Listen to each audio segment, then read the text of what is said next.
Canada allows many undocumented immigrants to apply for permanent residency, with priority given to construction workers.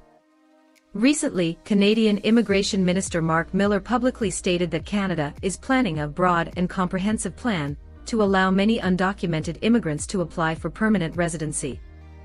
This includes individuals who legally enter Canada as temporary workers or international students and remain in the country after the visa expires.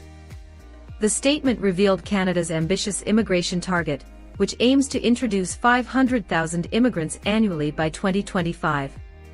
Canadian Immigration Minister Mark Miller said, "We are preparing to open up a pathway for hundreds of thousands of people who illegally enter Canada to obtain status, and we will develop a broad and comprehensive plan. Among them, construction workers are our top priority. Illegal immigrants working in the construction industry can apply for permanent residency first, and then naturalize a few years later. Simply put, this is a supplement to the restart of the wartime housing plan, which requires manpower to build houses." This statement caused a huge uproar, and countless Canadian netizens expressed their lack of understanding. Miller said he will submit a proposal to the cabinet in the spring of 2024 to legalize Canadian black households that meet specific conditions, but he also acknowledges that this policy will inevitably face opposition. According to statistics, there are currently approximately 300,000 to 600,000 black households in Canada. Some of them have been living in Canada for decades and have started families and raised children here, but due to their lack of legal identity, they are unable to receive any protection and face the risk of being deported at any time. Since the last election in Canada, the Canadian Immigration Department has been planning how to properly address the issue of black households. Miller stated that he understands the benefits of continuing to expand the construction industry black worker amnesty pilot project for Canada's current severe housing shortage, but he also understands the frustration and unfairness that people who obtain Canadian visas or PRs through legal means feel when they learn about such immigration programs or policies.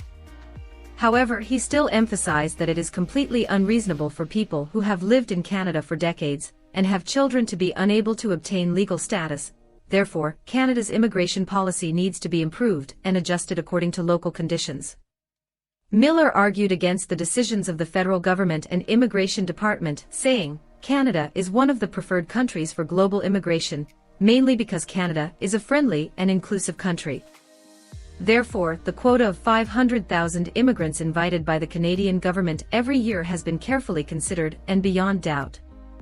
However, most netizens clearly do not agree with Miller's remarks this time, especially regarding his statement that people who have lived in Canada for decades and have children cannot obtain legal status, which is completely unreasonable. Even if the Canadian government does not announce a general amnesty for illegal immigrants today, Trudeau's immigration policies in recent years have been criticized enough.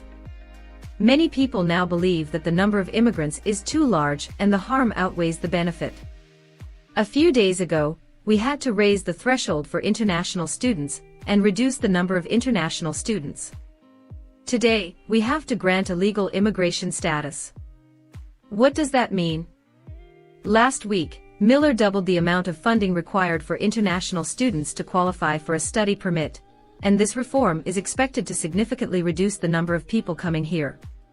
Many netizens, especially international students who came to Canada to study before university, expressed, "Who hasn't lived in Canada for 10 years, and has always been careful and cautious in maintaining their student and work visa identities." As a result, when we are unable to obtain identities, the Immigration Department doesn't think it's unreasonable.